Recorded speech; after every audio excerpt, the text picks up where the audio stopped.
Raisina Dialogues. My name is Dhruva Jayashankar. I'm a fellow for foreign policy at Brookings, India. And we're here doing a Facebook Live on the future of the Commonwealth and have a very distinguished panel to speak on this subject. Let me introduce them briefly. We have Geoffrey VanOrden who's a member of the European Parliament. He's a Tory, representing the Conservative Party. He has a distinguished career in the military and in the European Commission prior to that. We have also Dr. Shashi Tharoor, a man who needs no introduction, but a man who has held many posts throughout his long career, including at the United Nations and as Minister of State for External Affairs here in India. And then Michael Fullilove, who is from Australia. He heads the Lowy Institute, which is Australia's premier foreign policy think tank, and is a really interesting and innovative global speaker on global affairs. So we have the three of them. I'm going to start off by asking our colleague from the United Kingdom. We have seen a few developments take place in your country, some rather major developments in 2016 with the Brexit referendum. And one of the arguments that was advanced by those who supported leave was that a Britain outside of Europe would be able to retain some of its links, reinvigorate some of its links with the rest of the world, including the Commonwealth. And what do you make of some of those promises, and what do you make of some of the prospects of re-engagement with the Commonwealth for post-Brexit United Kingdom? Well, first of all, I would say let's not go back over the campaign for the referendum. The fact is the United Kingdom is going to leave the European Union, and so we have to look at the post-Brexit world. And I'm optimistic about that. And I think one of the underused possibilities is trying to re-energize the Commonwealth in some way. But I'm under no illusions about the difficulties that represents in today's world. In a world where globalization is a reality, but connectivity is a watchword. And the Commonwealth, in a way, embodies those things.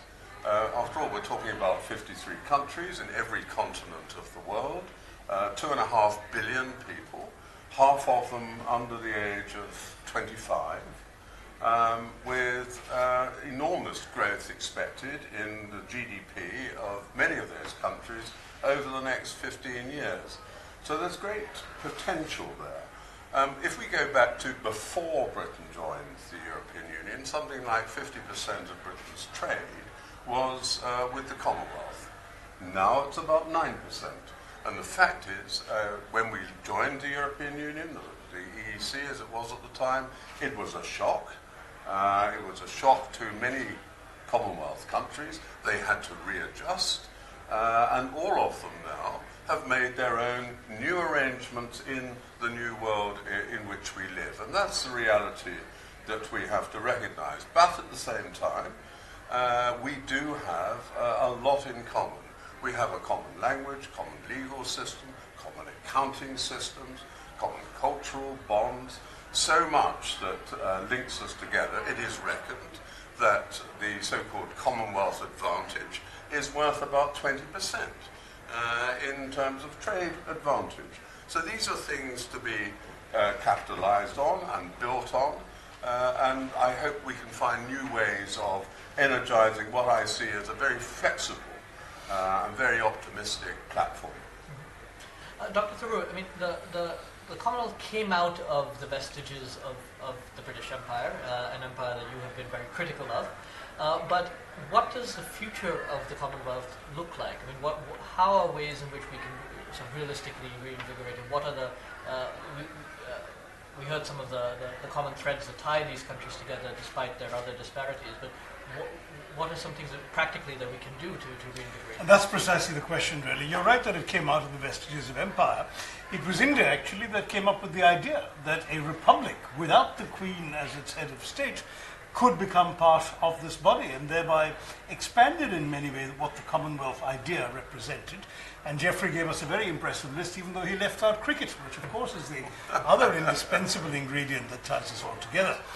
Having said that, there is a real question that all those things are true, and yet, how does the Commonwealth help serve the interests of the people in it? And on that, I have to say the jury is still out. Geoffrey's right about trade, for example. 50% was where it used to be, 9% is where it is now. And on top of that, some of the more fatuous pronouncements we've seen in London in the wake of Brexit. As you may remember, somebody floated this idea of Empire 2.0, which, as I said at the time, I happened to be in London, would sink like a lead balloon because Empire 1.0 was such a bad idea from the point of view of the rest of us that there's absolutely no desire to see a new version of it. When it comes to trade negotiations, the mere fact that we have all those things in common that Geoffrey laid out will no longer be enough. There'll have to be mutual give and take. There'll have to be win-win. You know, we might well want to buy more Scotch whisky or whatever the British want to sell us, but in return, the British will have to take something we want to offer them. That might actually be people with professional expertise who want longer work visas. Will we get them? At the moment, the answer is no. The number of Indian students in the UK is about 10% of the number of Indian students in the US. Why is that? Because, frankly, the British visa policies have been much more inhospitable to Indians. So there are lots of hard issues to be grappled with. I think the Commonwealth, I mean, Geoffrey's totally right that all these things are there in common and make it, in principle, easier for countries to get along well together. But in practice, there's got to be some hard-headed negotiation, some mutual respect, some give and take, and at the end, a perception that the Commonwealth as an institution actually matters. I don't think the Commonwealth knows what it is yet. That's one of the big regrets I have. Is it a kind of UNDP for the developing countries in the Commonwealth? No, it's not doing sufficient development projects to qualify. Is it a trade body, a sort of a subversion of the WTO? No, it's not doing that either. Is it a sort of political, geopolitical alliance of parliamentary democracies united by the English language? It struggles to be that in a meaningful sense, given the disparities amongst the countries. So I think the first challenge for Baroness Scotland and her colleagues has got to be to define in a compelling way what the Commonwealth is before they can sell it to the rest of us. Michael, I mean, does the Commonwealth play any role in, you've written quite eloquently and persuasively about the deteriorating international order, and does the Commonwealth play any role could it play any role in trying to uphold that, support that, given, again, some of these commonalities that we've spoken about? The Commonwealth is purely ornamental. It's charming and completely useless. If the Commonwealth didn't exist, you would never invent it. It's a wonderful institution. We have very many values. We have cricket. We share cricket, which is an opportunity to mention the Ashes, Geoffrey. But Just don't say South Africa. yeah. But beyond that, it's pointless. And in a world in which the problems are so great, when there are multiplying summits, why do we pack all our leaders off to the CHOGM meeting to waste time attempting to solve problems that the Commonwealth will never be able to solve? Shashi is exactly right. The problem is we don't have common interests, and it's too universal an organisation, and it doesn't matter. And I think rather than trying to come up with some spurious attempt to reform it or recharge it, we should just acknowledge that. It's ornamental. We can keep it if we want. It's like an antique teapot that makes the room look nice. But let's get on with solving the real problems. On that point, we have so many problems. Brexit, I'm afraid, I think, Geoffrey, will only add to the problems. It will make for a weaker, poorer, less influential Britain. It will make for a less liberal European Union. It will make for a more divided West. It will do violence to a liberal international order that's already under stress. We have so many real problems out there, so many institutions that are creaking, that need our help to buttress them. Let's not waste time beyond this wonderful session on Facebook Live about trying to revive the Commonwealth. So a couple of thoughts, and I'd like to hear all of your thoughts on this. One, would it make sense, rather than this motley crew of 50-plus countries, to focus on a few of them? I mean, say, for example, Canada, the UK, South Africa, India, Australia, countries that are G20 economies in their own right, but also happen to be members of the Commonwealth, to maybe start doing some work together. And the second is somebody, and I can't remember who, mentioned recently that the Indian Ocean is the largest English-speaking region of the world. Does it make sense to focus on a geographically limited space within the Commonwealth and try to find commonalities there rather than include all member states? Well, just to respond to your point, I think we will have free trade agreements with a number of the leading Commonwealth countries. You mentioned Australia, probably India, maybe South Africa, New Zealand, quite a number of them. But to address Michael's point about this sort of redundancy, really, well, if that was the case, why would other countries want to join? We even have two countries wanting to join who were never part of Shashi's favourite British Empire, Mozambique and Rwanda. And I'm sure there are more that would like to join. If it was such a waste of time, I'm quite sure all these prime ministers and that, much as they might enjoy going to various capitals, I'm sure they wouldn't waste their time turning up to a CHOPM unless they thought there was some value. And if we look at some of the problems that the world confronts, then I think the Commonwealth presents an ideal platform. Its lack of definition, in a way, is a strength, because it gives it the flexibility to do so many of these things. Or nothing. A great, or nothing, but that is the problem. And so we wanted to do something. So when we're addressing these great issues of climate change, which affects so many Commonwealth countries, when we talk about development assistance, all of these sorts of areas, humanitarian relief, security issues. I mean, there are a whole range of issues where we could do so much more. And I totally agree with Shashi. We do need to have better educational, a flow of educational opportunities, both ways, by the way. Mm-hmm. Not all just coming to the United Kingdom. I'd like to see more Brits going to universities in other Commonwealth countries, learning other languages on top of the common English language that we all have. I'd like to see far more of that. So and I quite agree. The idea that we just have a sort of an unreconstructed old Commonwealth and somehow or other try to breathe life into it, that's not what we're looking for. Correct. At all. There's got to be new arrangements. I have to say I'm closer to Geoffrey than to Michael on this. I enjoyed his dismissal, Orientalism followed by ornamentalism, both down the tubes. But the fact is, I think that, it's so difficult to create institutions. Given that you've got one with 53 members and others perhaps willing to knock on the door, can we make something of it? We can if there's enough political will. I think, number one, you need to quintuple the amount of development assistance available to the Commonwealth so it becomes a meaningful source of aid and support to the poorer countries within it. Number two, you really do need to work seriously towards a Commonwealth free trade area, which will incorporate all 53 countries, including the little sugar producers in the Caribbean and the big wool producer in the Antipodes and the big whiskey producer up in the north. I mean, the fact is, you need to get everyone together. Third, you definitely need to have a serious political component, so they begin to actually share some values that they can articulate internationally. Fourth, I mean, I like Geoffrey's reference to building on the educational exchanges possible. Why can't there be a common agreement on a subject like education? This may also extend to other subjects, where citizens of Commonwealth countries get preferential treatments, reduced fees, easier visas, various things like this. If you want to be serious about the Commonwealth, give it substance. Let it be worth joining. Let it be worth being part of. Give the citizens of Commonwealth countries something concrete, and they will naturally want to appreciate it. When I was a kid, I remember anything Sridhar Rampal, the Secretary General of the Commonwealth, said was on page 1 of the newspapers. Today, people barely know who the Secretary General is.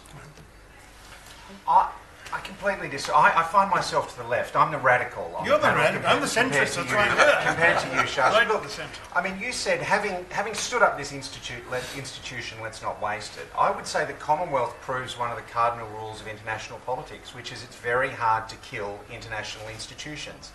Even when they're pointless, even when there would be no reason to invent them if it didn't exist, they continue because some leaders, Geoffrey, would like to go to Malta.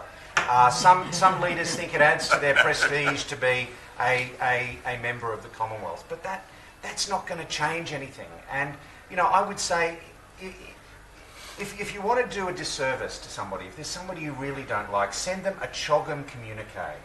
Make them read the turgid language which is not even backed up by any substance or interest or shared interest behind them. I mean, we can do all these things. I'm in favour of education. Free trade is great. But the truth is there are big problems out there. The Commonwealth is not of a scale to deal with them. So let's reorient, let's pivot and focus on institutions that might have that potential. Just to steer the conversation a little bit away from the Commonwealth as an institution, but to some of the commonalities amongst Commonwealth members.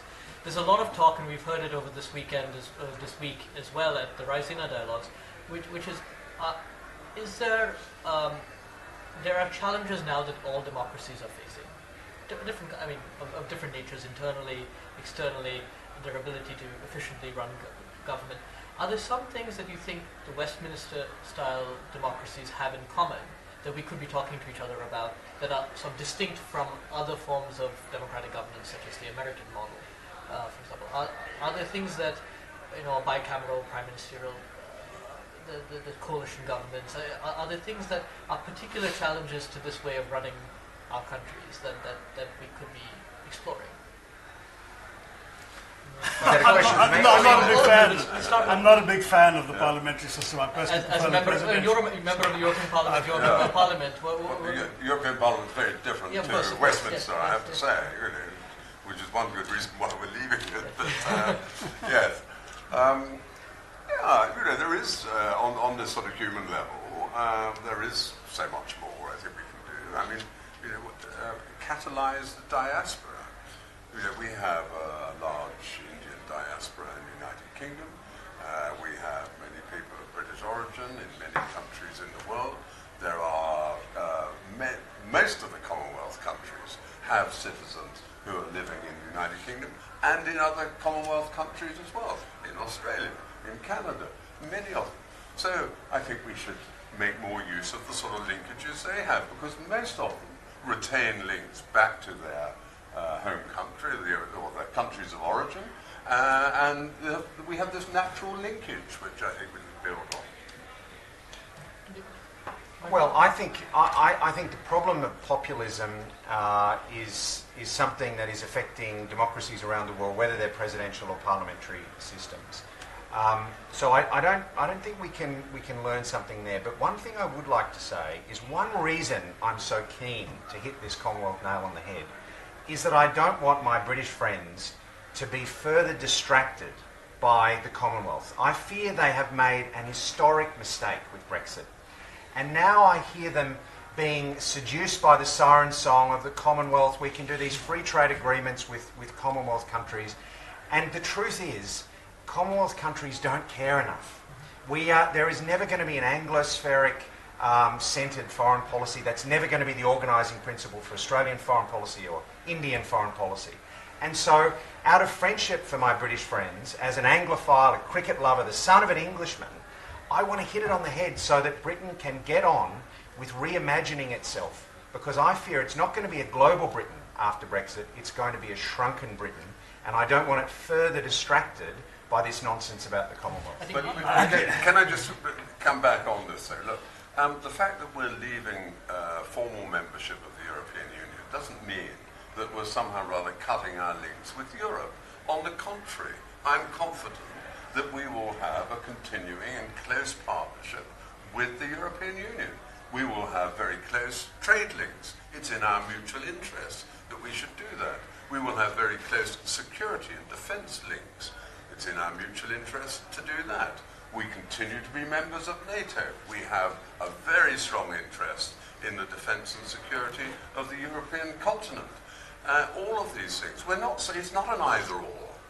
It is Geoffrey, this reminds me very slightly of that famous old headline, "Fog in the Channel, Europe isolated." Yeah. You folks, you've been wanting to use that, haven't you? Brexit has actually taken the UK out, and that's as far as I agree with Michael, because I think Britain is not wrong, for all the reasons you suggested, to look towards the Commonwealth.